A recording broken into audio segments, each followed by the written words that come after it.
Hello, art historians. Today we're going to begin our study of South, East, and Southeast Asia. Yes, it has to be written like that because we have South Asia, we have East Asia, and then we have Southeast Asia. So we have to really think about where these things are and,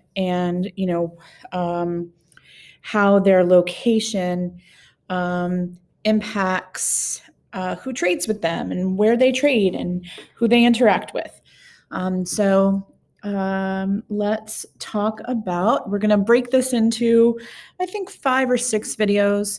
And today's video, we're going to deal with India. All right, so let's talk about India. And you'll notice with the time periods here, we're talking about 300 BCE all the way up through 1980. So when we get to artists from Southeast or Southeast Asia after 1980, those will go in with our global contemporary art. All right, here we go. The art of India. Now, please remember that you have a vocabulary sheet.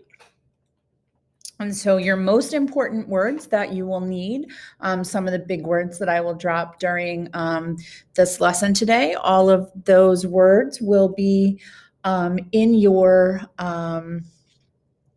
on your vocabulary sheet. Sorry about that, friends. My brain just went whir. So I just wanted you to think that, if you forget like what a stupa is after we get going on this, you can always go back to your vocabulary list and take a good look at that. I'm doing a little bit of yawning today. It's a little slow, tired day today. I got to be honest. So let us discuss the art of India. All right. So what we're looking at first when we start with this great stupa of Sanchi. So what is a stupa? There's your vocabulary word for this one. A stupa is a burial mound, right? So like it's just a big mound of dirt. And often in the center before the burial begins, they will put important artifacts or important relics. And so that's what a stupa is. A stupa is a burial mound. Where is Madhya Pradesh, India? Well, it just so happens, because I'm feeling super helpful today, let's look a map of India here, and Sanchi is right in here. So when we're looking at the country of India, we're looking really sort of smack dab in the middle. Okay. So let's talk about what we're dealing with here. So this is a Buddhist construction. This is Buddhist construction. The concept of the stupa, of a burial mound in India, predates, comes before the Buddha. But there are in the world 8 very particular stupas that are super, super important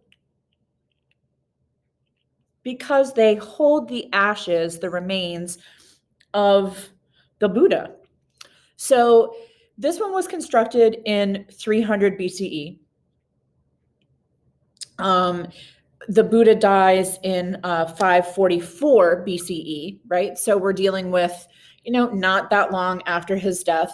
And then his ashes are interred inside this burial mound. So we're looking at some stone masonry on the outside, and then sandstone up on the dome. And it's a mound of dirt that is then, dressed with or covered with stone on the outside. This is actually, I'm so sorry. I take allergy medicine and it makes me tired. This is actually the oldest stone structure in all of India. That's a big deal, especially when I start to show you some of these other buildings in India, and some of them may be familiar to you. This is the oldest stone structure in all of India. And when we're looking at a stupa, we start with the fact that stupas are always mounded. They're always like these domes. And that is because the dome is meant to represent like the dome of heaven. It's meant to represent, the afterlife into which you progress after whatever religious process it is that you're going through. So when we're looking at this, we're really thinking about the fact that this was created and constructed to house the remains of the most important spiritual leader for Buddhists. Okay. This one was built under the direction of the Emperor Ashoka. You may often hear about something called Ashoka's Pillar, and that is because the Emperor Ashoka came up with a bunch of rules. And then he had those rules carved onto these pillars that were then spread around the empire. Think of sort of a little bit about like Augustus of Prima Porta, how that statue of Augustus, that one was from Prima Porta, but there would have been statues of Augustus all over the empire so that people could see him. And think of Augustus of Prima Porta mixed with Trajan, the column of Trajan. That's sort of what you get with the Pillar of Ashoka. And there was a Pillar of Ashoka located here on the grounds of the Great Stupa at Sanchi. So early Buddhist buildings don't really start to depict the Buddha. It's kind of like early Christian artwork. We don't really get images of Christ for a little bit. Early Buddhist artwork, we don't really get a lot of drawings or paintings or sculptures of the Buddha for a little while. And so we begin to have what are our iconographic, I use that word iconography all the time. We begin to have our iconographic representations of the Buddha. So this idea of a dome, the dome of heaven, the idea of the wheel, sort of that entering into that circle of life, death, and rebirth. So that wheel is really important because remember, Buddhists believe that you will travel that pattern of life, death, and rebirth until you achieve nirvana. And so it is a cyclical process. So the dome and the wheel are both symbols of the Buddha and of Buddhism. You'll often see footprints or umbrellas, and those are symbolic of the Buddha himself before we start getting images of the Buddha. And why that is remember, I talked to you about how the Buddha sits under a tree and meditates, and then he walks and tells people about the importance of the walking the eightfold path, and so those footprints are symbols of Buddha. The umbrella symbolizes the tree, and also we'll talk a little bit as we get further into other objects how the umbrella is also a little bit symbolic of his early life. So this is really cool in that, much like our ancient Greek art, our ancient Greek statues, which would have been painted, this would have also originally been painted. So that's kind of cool to think of. And it's surrounded, this is the Great Stupa, and it's surrounded by some smaller other stupas. And the other stupas also, this holds the remains of the Buddha, and the other ones hold remains of some really important Buddhist teachers. Think of it a little bit kind of like a Catholic church that has a reliquary. This is a burial mound that has a reliquary. So how does this work? Let me do some other things before I talk about how it works. I just changed my mind. So this building was discovered in 1818. And it was found in really terrible condition. And so the British archaeologist John Marshall, who, he's British, and the British had control over India for quite some time. He led a 7-year project between 1912 and 1919 to reconstruct it. So it was found in terrible, destroyed condition because, of the weather and lack of, constant upkeep. And so he got, funding to begin its reconstruction. Let me see if there's anything else I want to talk about before I really get into some of the iconography and the imagery of it. So that's the history of it. Remember, this is an art history class, and so we really do need to know the artist part. I mean, the history part, but we also have to know the art part. You're going to notice that this stupa has 4 gates, and 4 is a big deal. We have those, our path to enlightenment and our ideals that we hold when we believe in Buddhism. So we have to really think about some of the sort of most important numbers in Buddhist iconography. And so 4 and 8 are really big deals. And so we want to think about that as we look at this. So we have 4 gates, and the 4 gates are also representative of the 4 major life events of the Buddha. So his birth is really important. When he achieves enlightenment, so like he's got it all, he understands it all. Then he gives the sermons, his very first sermon where he begins to teach enlightenment to others. And then the 4th and final one when he reaches nirvana and he can leave the cyclical nature of life, death, and rebirth. Okay, so that is what we're looking at. So you're looking at a gate. There's 4 of them. Okay, and like I said, they represent the 4 major life events. You're going to see that up here on top, this 1, 2, 3, they look like little umbrellas, and there are 3 of them usually when we see them together, when we see a group of umbrellas, and that's for 1 for the Buddha, 1 for the Buddha's laws, and then 1 for the groups of Buddhist monks that follow Buddhism. And there's several different versions of Buddhism, just like there's several different versions of Christianity. Like you have, so that's what those 3 stand for. And it's called a chatra, chatra, the little umbrella-like structures there. And so, it lets you know that there's relics located inside of this burial mound. So it shows you just by looking at it from afar. Oh, I see those chatras on top. They represent the Buddha and the Buddhist laws. Oh, I see the 4 gates. Oh, this must be a really important stupa. And so, you have that sort of iconography that lets you know what you're looking at before you even get there. All right, showed you where Sanchi is. Now, this is really a great, great, great image. It's not offered to you by the College Board, but it's one of my pictures. But what you see there is, 3 of the 4 entries, but you can clearly figure out that if this is east and south and west, then the other one's going to be right, north. This is the pillar of Ashoka, right, that I told you about, where all his laws would have been written. And you see that you have this really cool stone fence that sort of encloses the entire stupa. So the stupa comes all the way down to the ground, but behind the stone fence. So you enter through the gate or the torana, and then, you can walk around the stupa, and then you can come up these stairs and you can walk around this walkway. And when we walk around with a purpose, I'm hoping somebody out there can remember what that's called. Right, circumambulation. So there's 2 places to circumambulate, one at the bottom on the ground level, and then once you go up the stairs, you can circumambulate on that upper level walkway. And so the double stairwell allows you to, to have a better flow of that walk.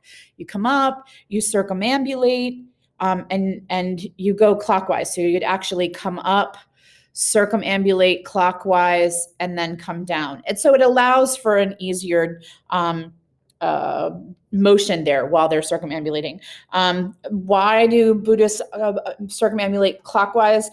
They say that they ambulate to echo the movement of the sun and the earth. So unlike a church or unlike a mosque, you don't enter into the stupa. It's solid. So you circumambulate around it, kind of like you circumambulate around the Kaaba. And only, the difference is that the Kaaba you actually could enter. This you cannot. And what you're really looking at here are those Toranas, north, south, east, and west. We're looking at, advanced construction because they actually are your 4 cardinal directions. They are set so that each of the gates is actually facing the cardinal direction. So we really are dealing with, even in 100 BCE, we're dealing with, really solid, beautiful, and well-informed, actually 300 BCE, well-informed construction. On the gate, the names of donors are carved so that we know who helped to fund this. The names of donors are also carved on the path inside the fence. And I'm going to show you the path inside the fence in just a second. Inside the upper fence, the upper walkway fence. Because it's really cool. And then what else do I need to remind you of? I just don't want to miss anything before I move to the next slide. Okay, so when we go to the next slide, you're going to see here's that upper walkway, right? And you can see it. It's like a stone set of stairs and then a stone like half wall that sort of helps to match the stone fence. I'm going to show them to you in fence, right? Like, so here's your big stone fence and then here's your smaller stone half wall. Now watch this really coolness here. When you circumambulate around the upper deck there, and there are sculptures of the Buddha.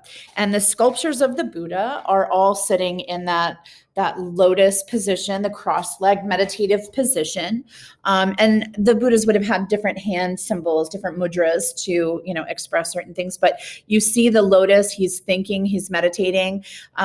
We see names and important things carved here. We see various other important Hindu imagery because we have sort of an early mix of both.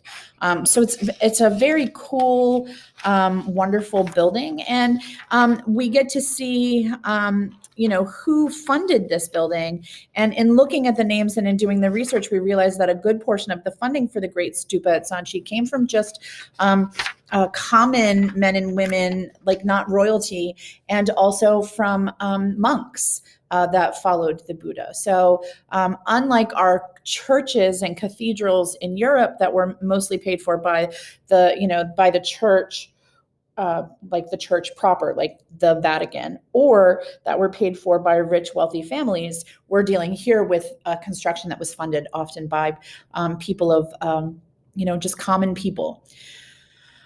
This is beautiful North Gate. Here we see that wheel that's symbolic of the Buddha. We see lots of animals that show up in some of the stories of the Buddha. We see the circle thing. We got to think about that circle of life there. And so we see lots of really beautiful Buddhist imageries, but also some of the imagery makes us think a little bit of some of the Hindu things that we will see. And that's really important because when we get into places in India and in Cambodia where there appears to be a mix of Hinduism and Buddhism. And the interesting thing about Buddhism is it's kind of not like a religion that you have to follow, which means you can't follow any other religion. You actually can be a Christian and practice Buddhism because it really is a path to calm meditation, making the right choices. We talked about the Eightfold Path and having the right purpose and the right knowledge and the right. So you can actually be Buddhist and something else. So we see a lot of collection of combinations of Buddhist imagery and Hindu imagery. This is the picture from the College Board. It lets you see a little bit easier the floor plan. So, if you see a circle like this, it's definitely Sanchi. Sorry.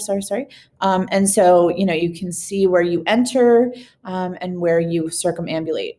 And then we have one more image, which is really, really a cool image. Actually, I have more pictures than this. One more I really want to focus on. So this is a goddess, right? And she is, like I said, she's part of Hindu imagery and Buddhist imagery and Jain industry, so Jainism. And so Shalabh Hanjinka.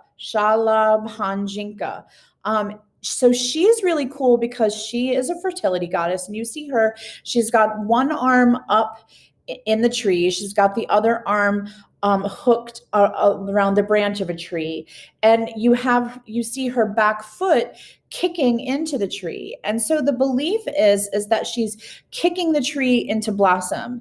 And so she is what Hindus call a yakshi, a female earth spirit, and she is accepted by all three of these religions, and she's usually, a woman who has a little bit of a more voluptuous, a bigger body shape, because we're looking at what's our favorite thing when we have women who have disproportionately large hips and breasts. We're talking about, right, fertility.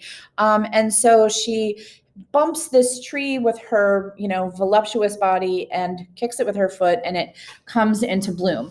And so we're going to see more imagery, but this is really that mixture again of this Hindu and Buddhist imagery. So we'll see some in our next image. We'll see some more fertility kind of imagery. I want to show you, I'm going to show you the next one. This is what I meant about the feet. We're talking about that, the eightfold path. And so, like we're looking at, he's walking the path, the wheel, it's a circle, a cyclical life. And so these are early representations of the Buddha. Instead of just sculpting the Buddha, early representations start with this. And so they continue these representations on some of the construction, and then they put the Buddha in other parts of the construction as they begin to become more and more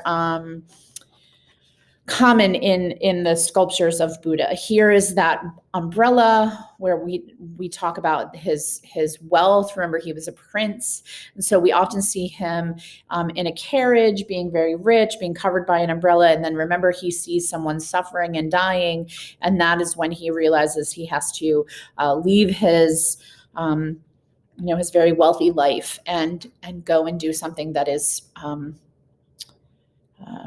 not as self-absorbed. So this is some early Buddhist imagery. And then I have one more. Here are the four gates. They each are a little bit different. And the one that is on the AP exam is the one that's got that still little, there probably was a circle there, and it's still got a little piece of it. You can see, this one here looks kind of like that. This appears to be an elephant. These appear to be monkeys, right? So we can see some similarities, but also some specific differences in the Taranas. All right, so that's the great stupa at Sanchi. While we're doing India, now we're going to move on to the next one, which is Lakshmana Temple. If you are easily embarrassed, this might be a little bit of a difficulty for you because there is a good deal of discussion of sex and body parts in this piece. So this is a Hindu temple. And what is wonderful about this is the temple is as tall as it is long. So it's like 85 feet in length from this edge to that edge. And then it's 85 feet in height from this top part to this bottom part. And when you look at Lakshmana, it looks kind of like a mess from this picture. You can't really see what you're looking at. It is built on a pedestal, so you can see that the grass has been flattened, and then there's like a tall, flat marble surface or a sandstone surface, and then the construction, which reminds us of Persepolis, where we flattened things and then built up. What's also really cool is we talked a little bit about Mount Meru when we did, I don't remember what piece we did, but it being the holy mountain when we talked a little bit about Mount Meru. And what's cool about Lakshmana Temple, I'm going to go from an aerial it has 1, 2, 3, 4, 5 sort of peaks, 5 sort of branches that come off the temple, and the little branches that come off the temple help to they indicate the 5 peaks of Mount Meru. So that's really, really cool. This is where Lakshmana temple is located. So when we're thinking Sanchi is more here, Lakshmana is here. Okay, so we're sort of moving up and over towards the east here. All right, so I'm going to come back to the image of Lakshmana. And we're going to talk a little bit about it. So it's built on that tall pedestal. It's a series of sort of those 5 little blocks that are then joined together to make a larger piece. And there are 5 of those little blocks so that we can echo the 5 peaks of Mount Meru. When we're looking at the roof, it is often called a corbelled roof, Corbelled, a corbelled roof, and that's going to be on your, on your vocabulary sheet too. But that's that roof that looks a little bit like a beehive, and so. We're looking at what is called ashlar masonry. We've talked about that a million times, which is like rocks that are specifically carved to look flat and finished. And it's really this cool thing of like these sort of complex intertwining rooms.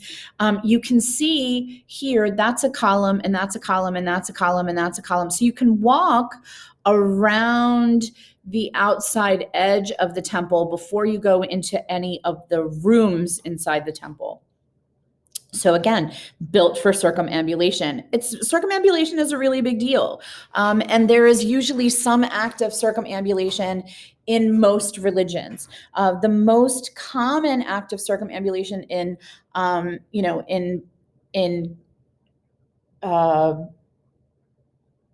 Islam is to circumambulate the Kaaba.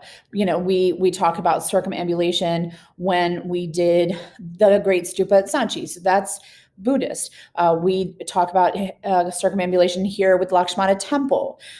When we talked about circumambulation when we did some of our Catholic churches. Circumambulating through, along the side chapels and the apsidal chapels, and then out. So that idea of walking around in a purposeful way is really important. This is built on the east-west axis, and so it allows for the sort of the interior cella. We've talked about cella too, a little room for a god. So the interior room, the cella, is called the womb of the world. The womb is where a baby born. So the womb of the world is the cella, and the cella receives those direct lights, direct rays of the sun. So there's a lot of construction of figures here. And it's when you think about Hinduism, you have to know that in Hinduism, there are tens of thousands of gods, tens of thousands. And there is also sort of a little bit of a muddy line on this construction about what is a god and what is human. And so, it's very, very cool when you look at it. This building was discovered in 1838, so it was left for almost 900 years to be taken back over by the surrounding, vegetation and things like that. But it was discovered in its vegetation in 1838, and it's only been about 40 years since the late 1970s, since you could actually access the temple. So they've been doing construction and sort of that. So let's talk a little bit about Hinduism and Mount Meru. Mount Meru is the cosmic center of Hinduism, but it also features, Mount Meru also features in some of our other Eastern religions. So we talked about Mount Meru. So Hinduism, what do Hindus believe? Hindus believe in what is called samsara, which is the continuous cycle of life, death, and reincarnation. Okay. And karma is the universal law of cause and effect. A lot of people are like, well, karma is going to get you. It's sort of been, it's definitely like a little bit of cultural appropriation there if you don't know what karma is. Karma is the actions that you do during your life. And if you do a lot of really good actions and you're a good person, then karma will allow that in your next reincarnation, you move up a level in that samsara, in that level of reincarnation. So karma is the thing that but if you do a bunch of bad things, you might go backwards a level. So karma isn't like some Hindu god waiting out there because you ran a red light and is then gonna uh, give you a paper cut. Like that's not what we're talking about. We're talking about it's the universal law of cause and effect, and it's not like little tiny jabs. It's sort of a much larger version. And Hindus believe in the Atman, which is the belief that that in a soul, and the idea that all living creatures have a soul, and that all of their souls joined together create really a larger supreme shared soul, so that all creatures are interrelated. And so it's a very interesting concept in that you really are thinking about how all people benefit when one person does a good thing, and all people suffer when a person does a bad thing. And the interrelatedness of our souls should influence us to always do things that are good. Okay. So when we're looking at this, we see again, it sits on this east-west axis. That's north. This is south, east, west. And then you get that you can come up on this porch here, right? Come up the stairs and into this, and it's covered. This porch is covered. And then you can circumambulate around these various statues of gods and things like that. And these are some of the names, like Shiva, Pavarti. These are names you may or may not know, and we'll talk about them in a little bit. So you come around here, right, and you're doing your circumambulation. And then when you finish your circumambulation, there's this hall here, and then there's this little hall here, and then this is that womb of the world, the sanctum, what Greeks and Romans called the cella. And so this is the holiest place. And when the sun is, when the sun comes up from the east here, it shines into the cella as the sun is rising. It's really, really cool. And it's clearly constructed in a way so that cella only gets the light inside of it during the rising sun. All right, it's very cool. All right, next. So I'm going to show you a couple of pictures here, and then we're going to talk about what we're looking at, okay? So we see a lot of pictures that are very erotic, okay? A lot of pictures that have to do with sex. And so we have to think a little bit about why we're looking at these and what they are. So some of these people that we see are called apsara.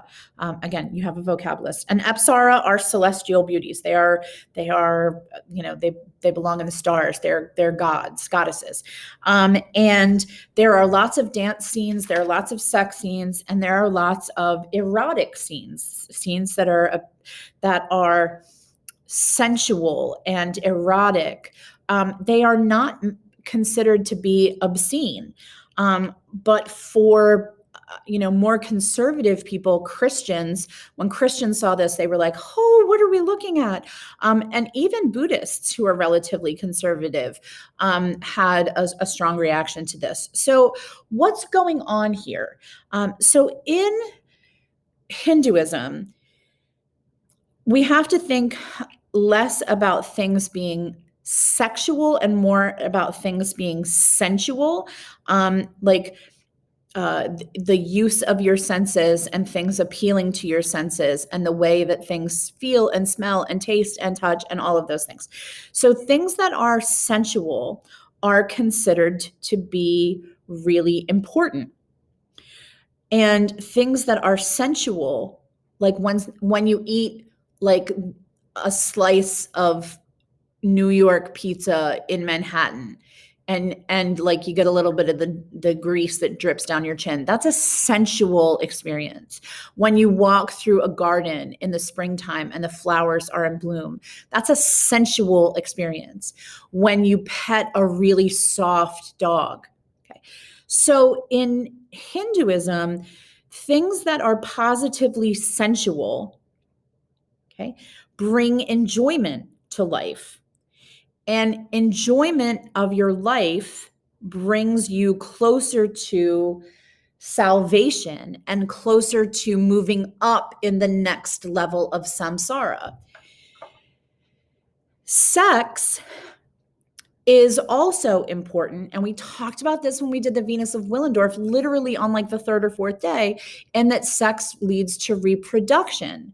So sex is regenerative. Sex is, you produce children and that continues your line, right? The same way that positive, sensual activities, the way that positive events for your Atman, your soul, move you further up through the levels of samsara.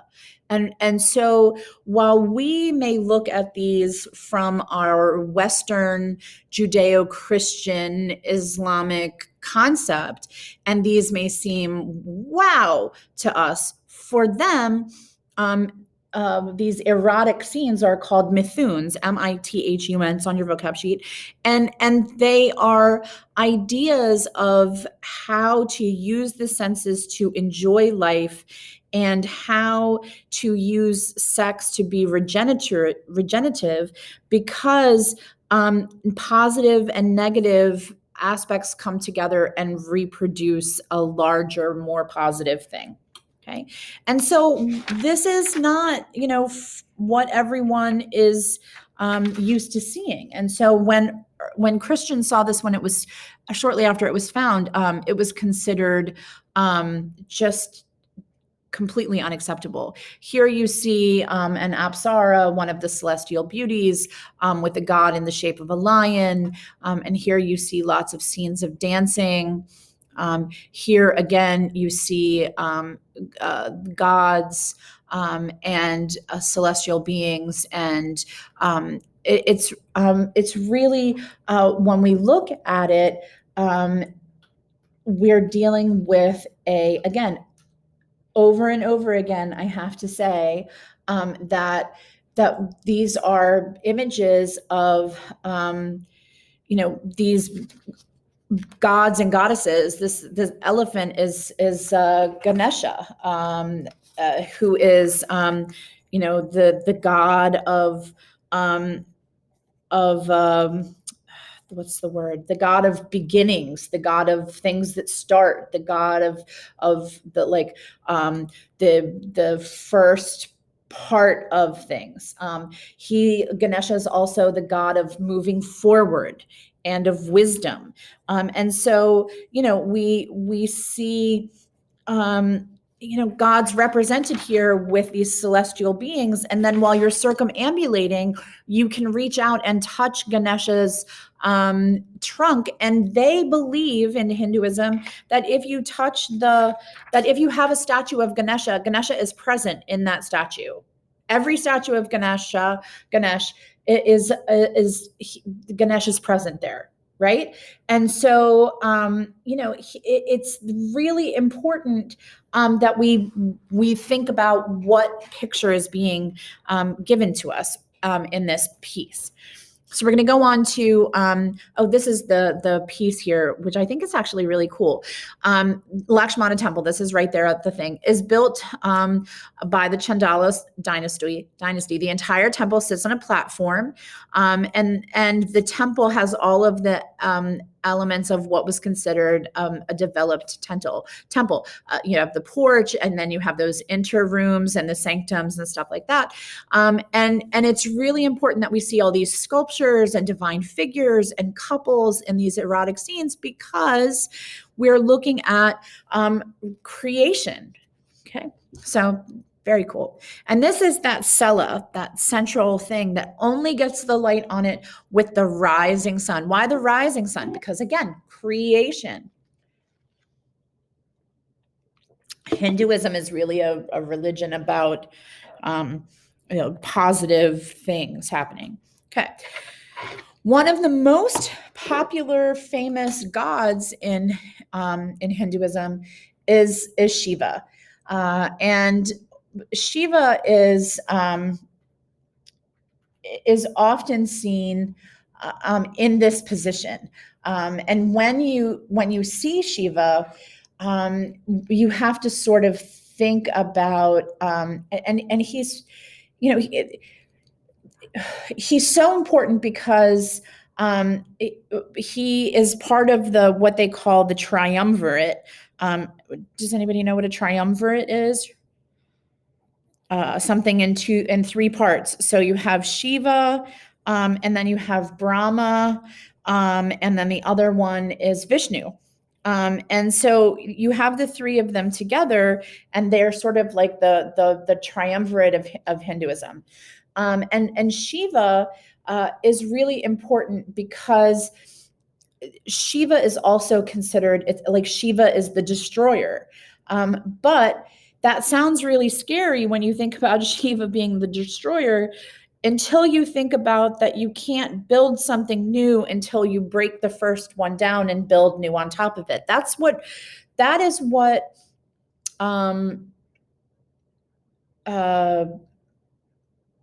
the cycle of rebirth, the cycle of, what is that called?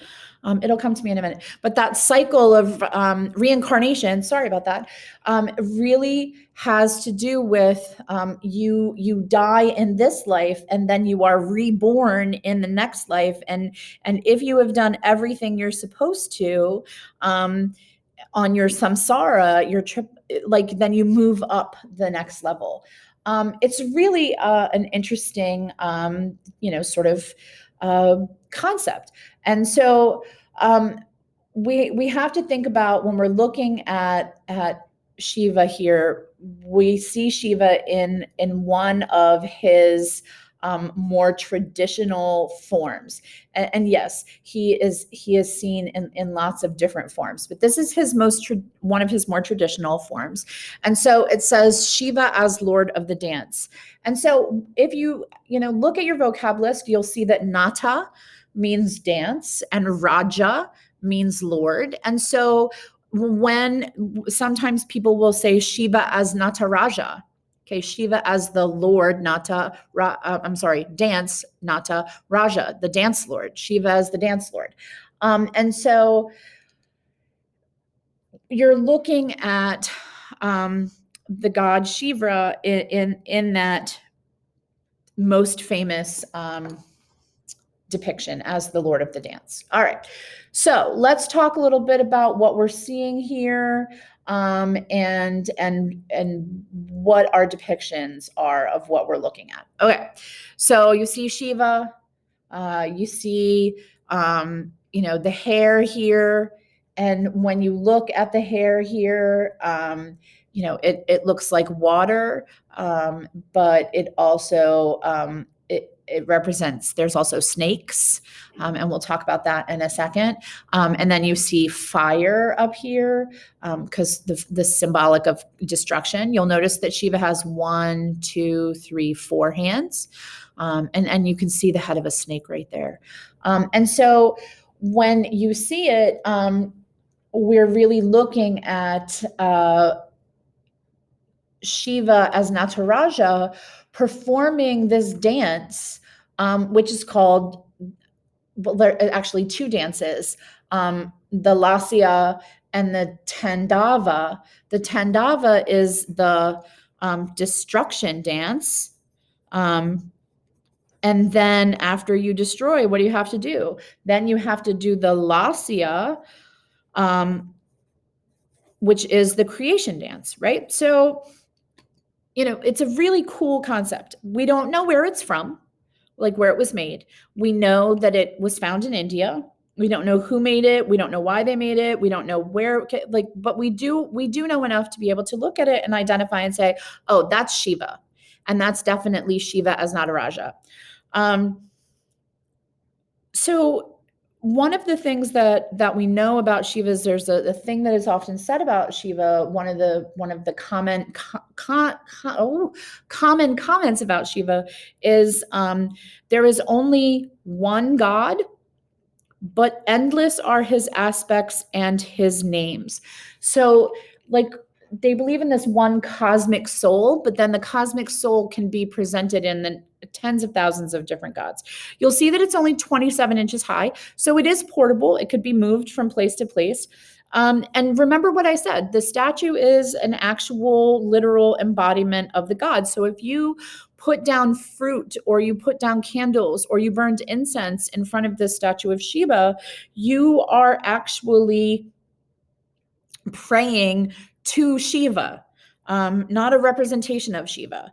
Often when you see Shiva, you notice that that he has three eyes. I'm going to scroll. I'm going to come back to this. And the third eye is usually located on the forehead,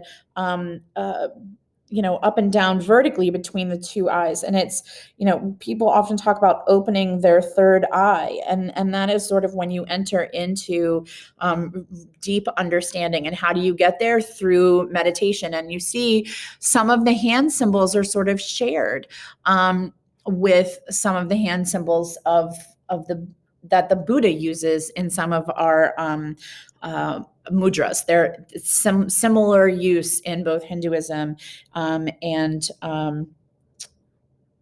Buddhism. You're also, I have to remind you that they believe that kind of like the Aztecs, Ms. Harmon, you're bringing in Aztecs. Yeah, the concept of destruction and recreation. And so we really have to think about some of these concepts of that the world is destroyed and recreated is a story that runs through most of the religions. Buddhists have destruction and recreation. Christians have destruction and recreation.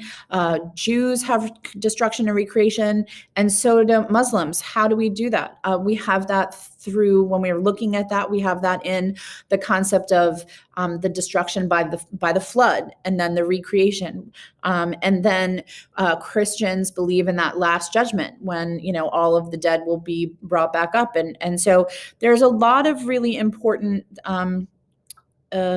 iconography and symbolism that runs through a lot of our major religions.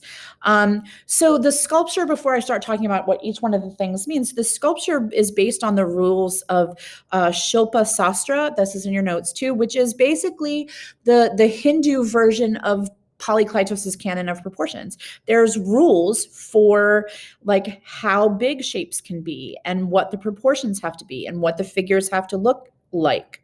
And so it's really important that we know that these are not just, random statues that are thrown together. So at the bottom here, you see some lotus blossoms. You know what? I'm going to go to this. I'm going to go to, let's look at some of our imagery. We're going to do this one first. All right. So we see some leaves up here at the top. We see the fire that is symbol of destruction. And that's really important because the fire that is symbolic of destruction is on a circle because of the cyclical nature of birth and death and rebirth. Okay. We often see Shiva with the crescent moon. And so the crescent moon is, again, that symbol of the cyclical nature of things, because the moon is full and then waning, and then, new moon, and then waxing, and then full again, right? So this is that idea. How about me with my science terms? So that idea of like the cyclical nature of the moon, the cyclical nature of life. Okay, the Ganges is the most important river in India, and so we see the water flowing through the hair to remove ignorance and to bless him. We have fire coming out of Shiva's hand because of destruction. A lotus blossom is the concept of rebirth again, because I don't know if you know this, but they grow in the water and at night they sort of sink down into the water and then in the morning they come back up. It's really crazy when you think about lotuses. He has a small drum in his hand here. Mrs. Horman, it doesn't look exactly like ours. You're right, because ours is very, very old and some of our pictures are harder to see, but you really can see the drum there, really can see the snake there, really can see the fire. But I like to use this one because the labels are just easier for you to see what I'm pointing at. And I love that I was able to find this piece. So we see the snake here. Ours has a snake on his arm further back. And so the drum is that idea of the vibration of creation.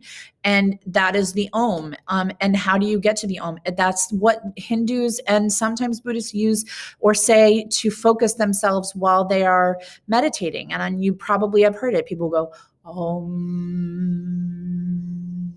Then your mouth vibrates when you say it. That's what that drum is symbolic of.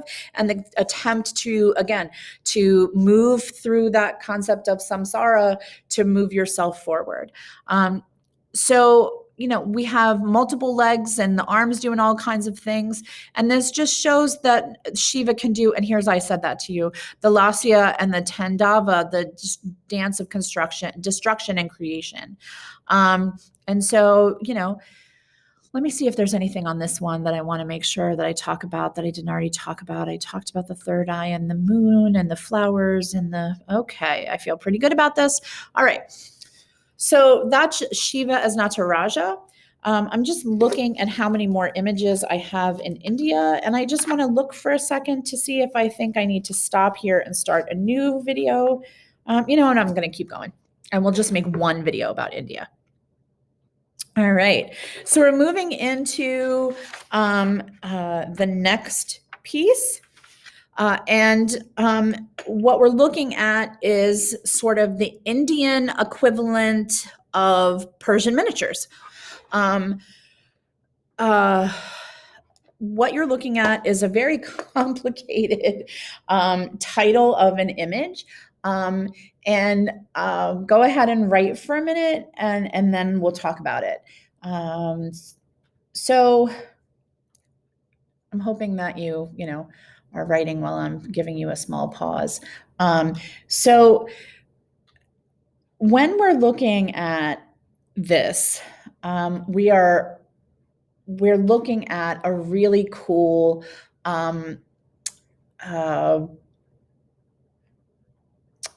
description of what happens when you're a really good king. Okay, and so you're looking at Jahanjir preferring a Sufi sheikh to kings, and sheikh, same word.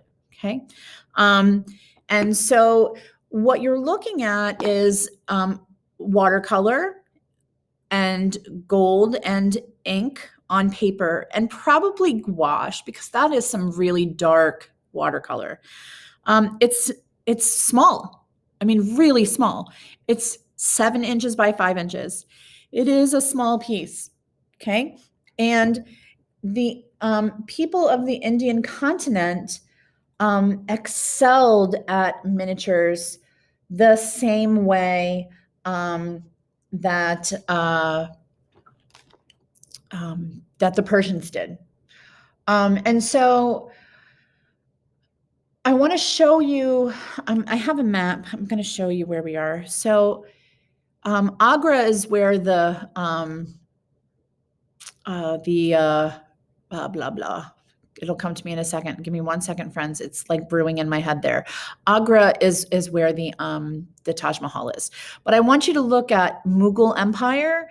The Mughal Empire owned this red part, and then they picked up this blue part. Okay, and the Mughal Empire is important here. Okay, and we'll talk about why in a minute. So, like the Persians, Indians were and still are amazing at painting, but they, like the Persians, excelled in miniatures. They are famous for doing very crowded compositions with lots of things going on. And again, like Persians, they are known for doing lots of decoration and little text. So this is a very crowded composition, and that is typical for this period. It's also a very colorful composition. Now, when I scroll in, you're going to see, I'm going to scroll in, you're going to see that there's a lot of outlining on the figures, on their hands and their, like on their clothes and things like that. Especially on some of the images that are painted, and that is specific to Indian painting of this time. We have that tilted perspective that reminds us a little bit of Cezanne, even though this was way before Cezanne. How to show us a whole rug or a whole table is to just sort of tilt the farthest away part of the table up so that we could see the whole table. Lots of flowers, lots of nature.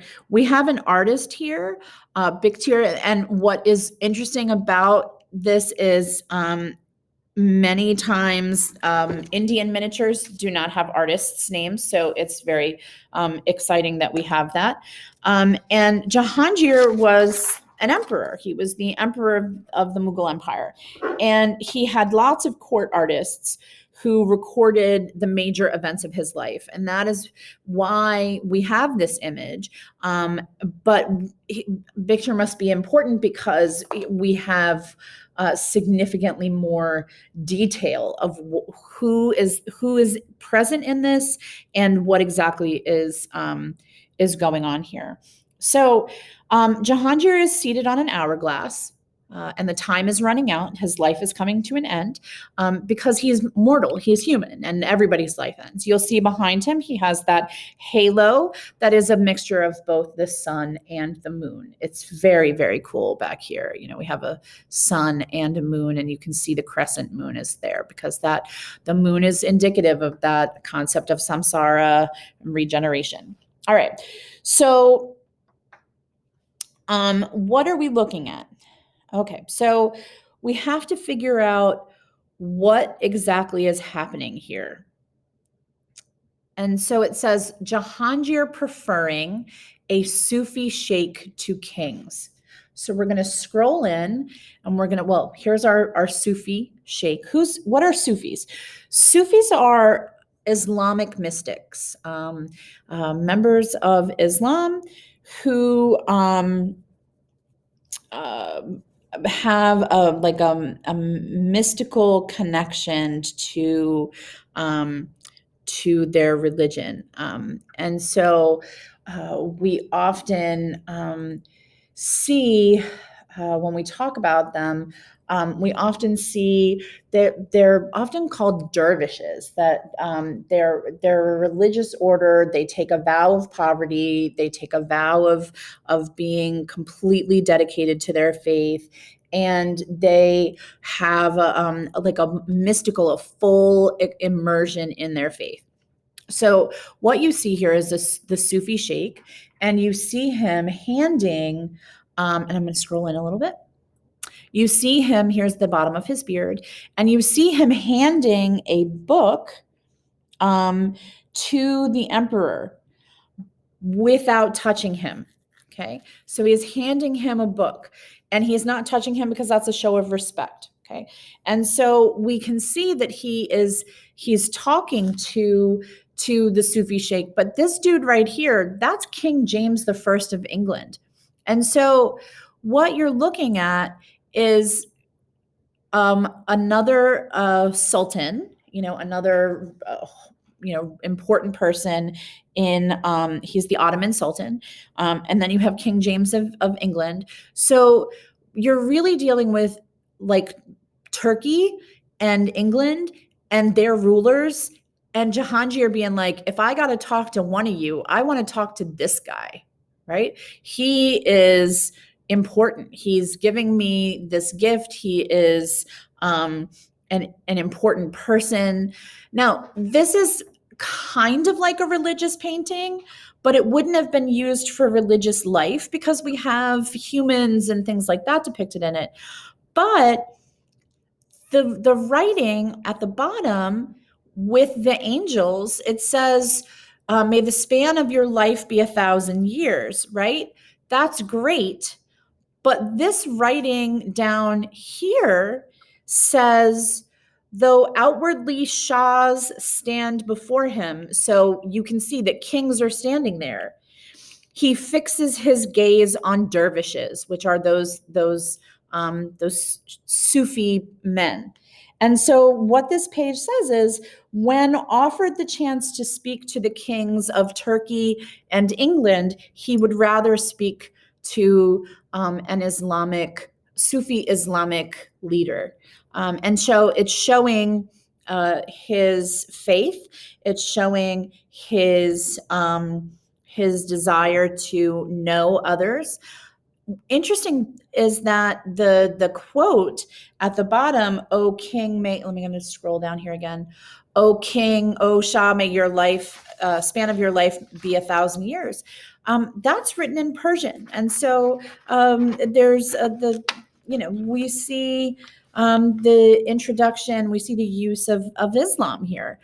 We see the practice of gift giving. We see that the Sufi sheikh is giving Jahanjir a book. We see that this is a self-portrait of the artist. He's giving the Jahanjir a painting. And we see that James I looks a little irritated because, he's not being talked to very much. We see a little bit of European interest here, or European influence, in that we see these what are clearly European putti. I mean, those are definitely little European cherubs. So it's an interesting influence from Europe with the florals and the cherubs, but also feels very Indian. And you know.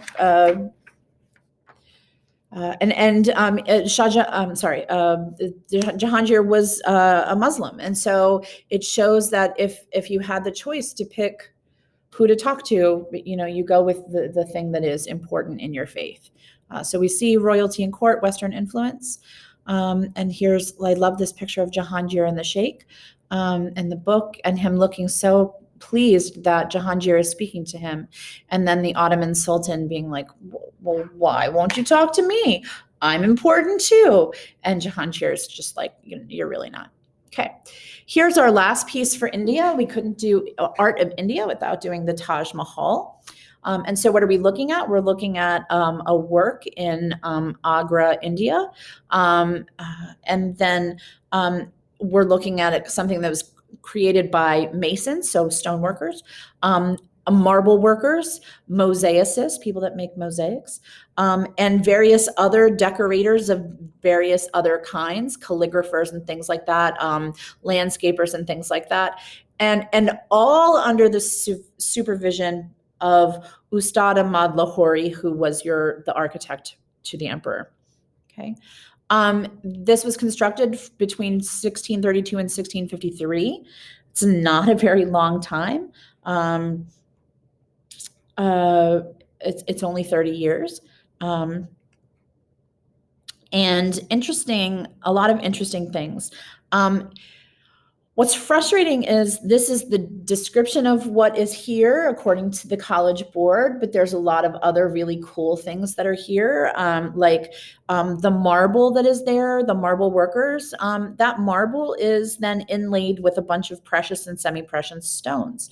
There are gardens, whole garden pieces. So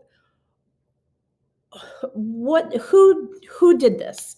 So we have a man whose name is Shah Jahan, and he is the ruler of the Mughal dynasty, like Jahangir. And Shah Jahan has, he has several wives, which is not unusual in this time period. because you have to make sure that you have children in order to, continue the line of the dynasty. But his favorite wife was Mumtaz Mahal.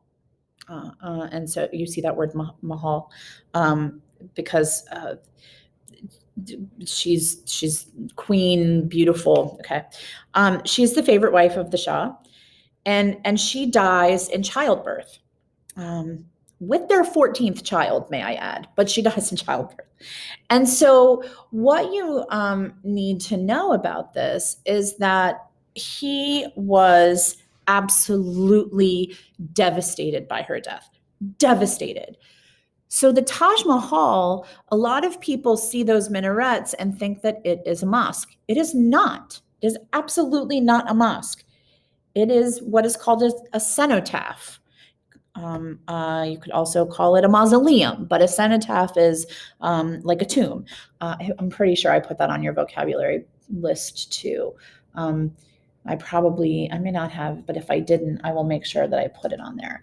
And so a cenotaph is a place that holds its tomb. It's a place that holds the bodies. So when Mumtaz Mahal died, Shah Jahan had this building constructed for her. I'm going to skip over this one for a second. I mean, he absolutely loved her. This is one of the most famous paintings of the two of them. Here he is, and all he can do is just look at her, and she sort of looks out with this beautiful smile, but he doesn't even look at us because he's too busy looking at her. And what's interesting is this is a full complex. We are used to seeing the Taj Mahal. This is the white building, right? What there is, though, there is a mosque on the grounds and what's called a rest house, sort of where people could stay. And there are a couple of pavilions for entertaining and then the entrance gateway. So you're looking at a large complex. What is interesting, though, is this building, the mosque, the rest house, the pavilion, this pavilion, and the huge central entrance gate are all made of red stone. Okay. The Taj Mahal is made of white stone. And so Taj Mahal can translate to luminous tomb.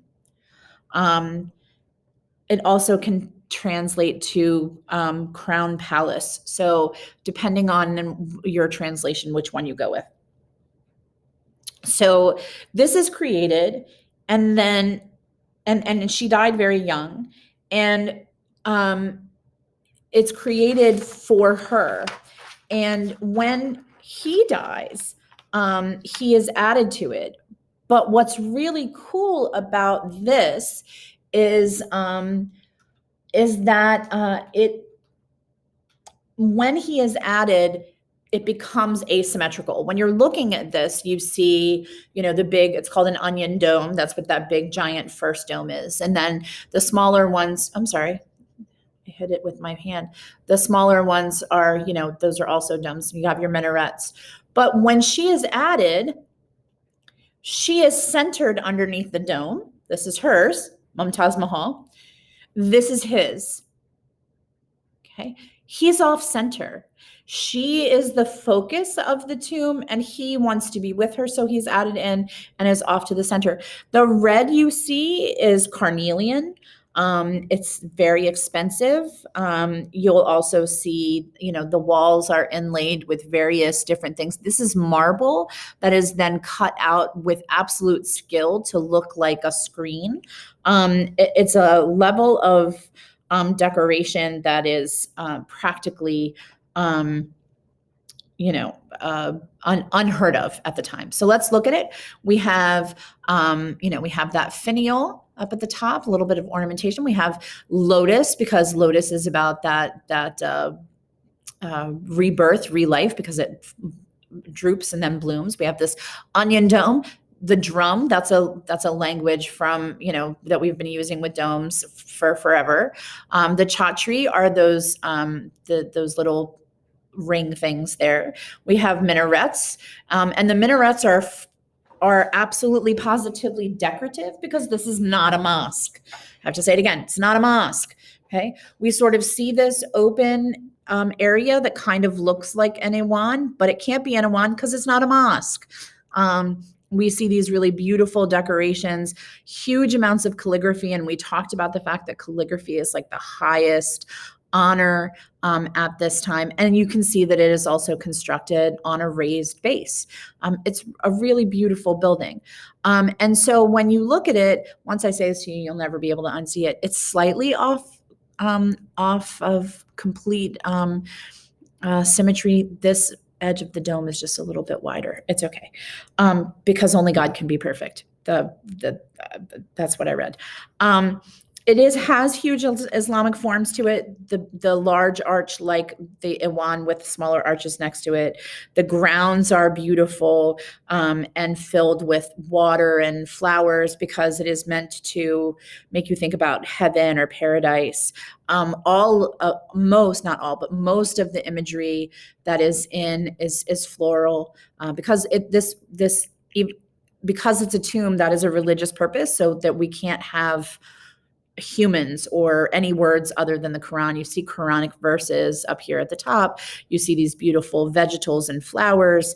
And so the idea is, with all of the flowers carved in, inlaid, planted outside, that this is like heaven, right?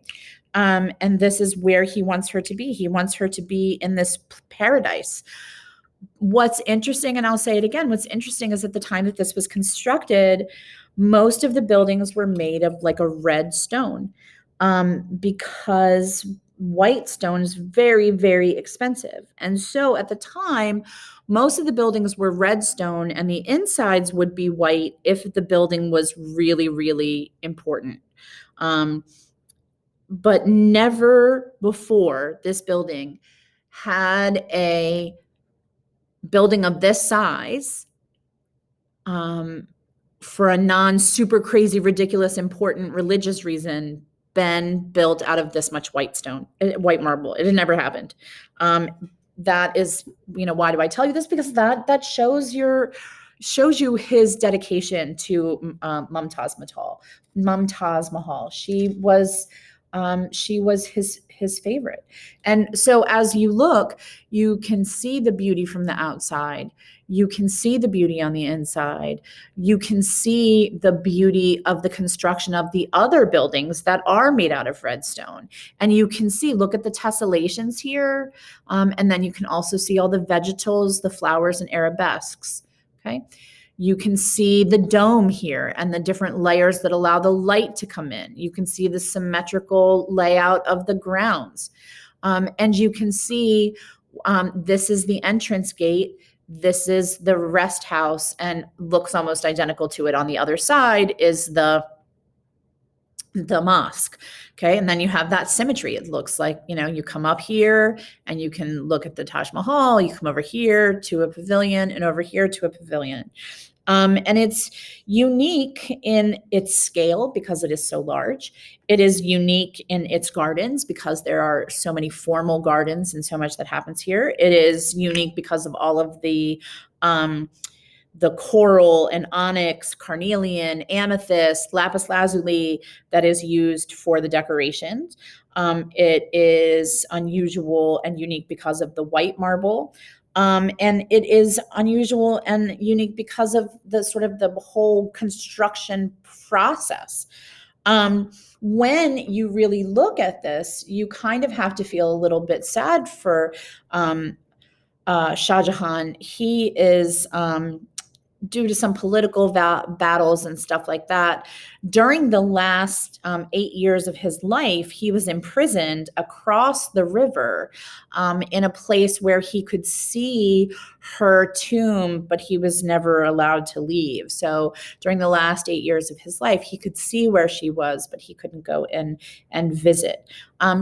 I have to say again, I say it like a million times every year, please remember that just because you see minarets, it doesn't mean that it's a mosque. You really have to know your stuff. And you should also notice that, we don't have, we don't have that, one is taller than the other, one is closer to the entrance than the other, that sort of thing.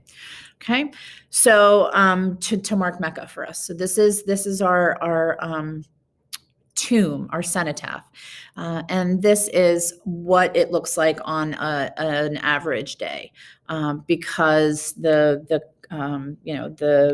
air quality in India is very poor, and so you really need to wait for a really good day to get a really beautiful picture of the Taj Mahal, because often the air quality is very bad. This was taken by a student of mine when he went to India. Okay, so that is India. We are done with India.